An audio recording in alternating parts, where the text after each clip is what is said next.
So, in breaking news today, we have Race C, which is the longest race I've ever done for a multiplayer stream. And the second headline, we've nearly hit 5,000 subs. So thanks very much everyone for all who have subscribed recently and who have been with us from the word go.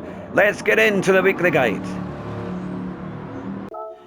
Now, the big news we have this week is, of course, that Race C is a 20-lap race at Suzuka. So here you can see they have the M6, and we'll look at that in a few minutes' time as we go further into the race details. It's 20 laps, you have to make a pit stop, but this type of race that lasts 40 minutes long is exactly what many of the YouTube content creators and sim racers have been asking for. So Polyphony has certainly listened, and maybe this will be a taste of things to come. You can only use brake balance, there's no setups or anything like that, but it's a long race and it's been a lot of fun. In fact, many people are saying this has been the best race of the year so far, if not even the best and biggest announcement since the start of GT7. So let's get into the other races. Welcome everyone, we'll get into Race A. We have the Honda NSX Type R from 1992, the very famous car that we saw Ayrton Senna race around Suzuka on some testing laps, and it was always magnificent. So here we are with it's on 1x fuel and 1x tyres. It's on the sports hard tyre, again exactly the kind of tyre that you wouldn't use if you were going to drive this kind of car round a track. You'd probably use a soft tyre, but not to worry about that. 7 laps of Suzuka East with 12 cars on the grid. It's a grid start with a false start check. Let's see how is fastest and how to get a good time round here. Here we are then on a lap when we're using Tisney's time. He's done a fantastic time, so let's see how he does it as he goes into the first corner. He's braking just before the 100 board, holding the car in 4th gear and then changing down into 3rd to try and keep that right hand apex, and then accelerating out using all the curb and a good bit more. Backing off just before the corner, letting the car slide in because it's mid-engine. When you back off it will probably want to swap ends on you. And nice and smooth, and then take a good bit of curb here, even a bit of the green there as well as the curb, and then letting the car just roll through this bend, not applying the throttle at all until he's on exit, and then bringing the car over, and he's just touching that white line, cuts across the right hand side, and then this again is letting the car roll and trying to pick up the throttle just before the entrance, or as you come to the entrance of the pit lane, and then at that point it's flat out, and there you see it, a 57.267. so it's a very, very short lap, but it is a fun lap, and definitely this is going to be one of these kind of crazy carnage races. I think it's going to be survival of the fittest, but it should be a lot of fun. So let's get on to Race B and see what it's like. So here we are at Race B. It is the circuit of Spa in the Group 4, and it's 3 laps.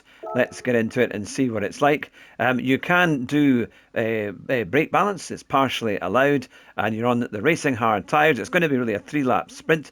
From my race that I did earlier this morning, yeah, it's going to be a bit hectic, and if you start towards the back, you will be at that chicane. So I would really try and maybe qualify for this one to hopefully have a better chance of getting into the actual race, because it's very easy to drop back the way they have the rolling start.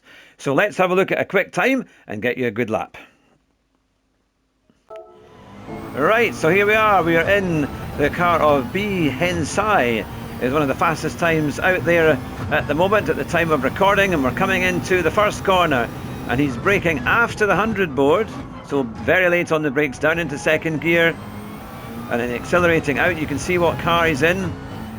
He is in the McLaren, which seems to be the dominant car of this race, and certainly for qualifying, and then coming over to the left-hander and turning in quite early, so he takes a lot of the curbs on both sides, right and left, and then going as near as he can to the grass almost, and then straight lining it all the way up the hill. And of course this is the car, the McLaren, which they want you to change up a little bit early. He's up into 7th gear. He's braking at the start of the curb, into 3rd gear, into 2nd gear, and then back up into 3rd, down into 2nd again, up into 3rd. On that left curb, we're just near it, and then hitting that right curb, accelerating all the way out. And this is the downhill hairpin, which is very dodgy. You need to brake early, down into 2nd gear, in fact down into 1st gear, and then back up into 3rd, and then accelerating out not using the curbs on that bit, but using the right-hand curb, and then short lining on the left, almost taking out the bollards and running the curbs as much as possible. And then coming down. Now, where will he brake here? He's backing off after the 50 board, and then holding a nice line, staying in 5th gear for that one, and then accelerating out. So that's an interesting tip there, staying in 5th for that corner and up into 6th as he accelerates out. Braking at the 50 board again, down into 3rd gear, in fact even into 2nd and back into 3rd. Lots of engine braking and holding that left apex, and then accelerating out using all the curb. A tricky corner here, but braking just before the curb, taking that right apex nicely and accelerating out. Now watch the turn in here. He's just on the early part of that bollard, letting the car run out wide, but not too far, otherwise it'll just drag itself off. And then down the hill, as we come to the bridge there, it takes on the left-hand side, so hitting a nice apex, letting the car run out wide. And he backs off slightly, just to allow the car to keep in line, because if you go too fast there, it will just... So now he's braking again, well before the curb, really after that white line that you go across, hitting the left curb nicely, staying in 2nd gear, accelerating out, and there you go. He's straight lined it at 2 minutes 27.555, which is very, very quick indeed. So I think the Meta car will probably be that McLaren. It seems to be very popular at the moment. But let me know what you think of these races. But the big news is race C, so let's get to that now. So here we are at race C. Now, it's Suzuka, the full track, so we're using Suzuka twice this week, but crucially, look at the number of laps. It's 20 laps. That's right, double what we normally have here. So this is a 40-minute race. You're going to need a pit stop, probably for tyres and for a little bit of fuel, possibly a splash and dash, depending on how heavy you are on fuel and tyres. We're using the racing medium tyre. It's Group 3, and again, you can use brake balance, so you can use that, but that's all that is available, and obviously your DR and SR are affected. And you have to make a pit stop as well. You're not allowed to go without one, otherwise you'll get a penalty. Let's see how to do a quick lap. Right, here we are at race C, and we are on board with CRV. He was the fastest from Japan at the time. So he's coming in the BMW M6, which seems to be the go-to car, and he's braking, not even barely before the 50 board. Running out nice, using all the curbs and then bringing the car back in. Perfect line there for Suzuka. Into 3rd gear, and then down into 2nd, and then back into 3rd. These seems to be the favourable gears for doing the S's. And then up into 3rd again, and then this is a tricky corner, wanting to get as much of the left curb so you can run the car out wide and then bring it back round. He's keeping it very, very tight as we come into the two right-handers, braking before the 50 board, about 10 minutes before that, and braking it down in 2nd gear as he goes out to keep good acceleration. He's on a 52.9 at the first sector. Then coming into the hairpin, he's braking at the end of the curve, down into 1st gear, keeping a beautiful apex here, up into 2nd, and accelerating nicely out there, and then up into 3rd. He's letting the car rev out certainly to the end of the RPM line that you see in front.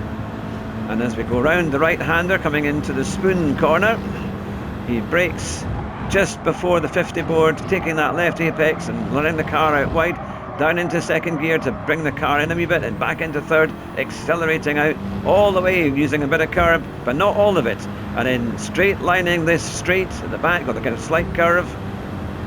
So he's using the minimal amount of distance as possible, at 136.1, and then in 5th gear, keeping it at 152 all the way, being very brave, and then braking at 100 metres. And takes a lovely line there, so you can do a good bit of curb on the right, good bit of curb on the left, in 2nd gear and up into 3rd, and then keeping it right next to the barrier to do a 157.209, which is a very quick time indeed. But the real news about this race is it's 20 laps wrong, which is double the time we normally have. So yeah, PD have definitely been listening to many of the content creators who have wanted a longer race. Perhaps now that GT Sport is now finished in terms of servers, it's allowed them to put a bit more time into this race. And you never know, maybe we'll get another race that might be this kind of length for, say, a D race, and then have shorter races for A, B and C. But let me know what you think of the whole events this week. And yes, it's been fantastic to do another video for you. Thank you so much for all our new and existing subscribers. We'll be back very soon with another video. We should be streaming certainly this Thursday, but I might even try and put one in beforehand. Take care, everyone. Drive fast, but drive your bus even faster. Bye just now.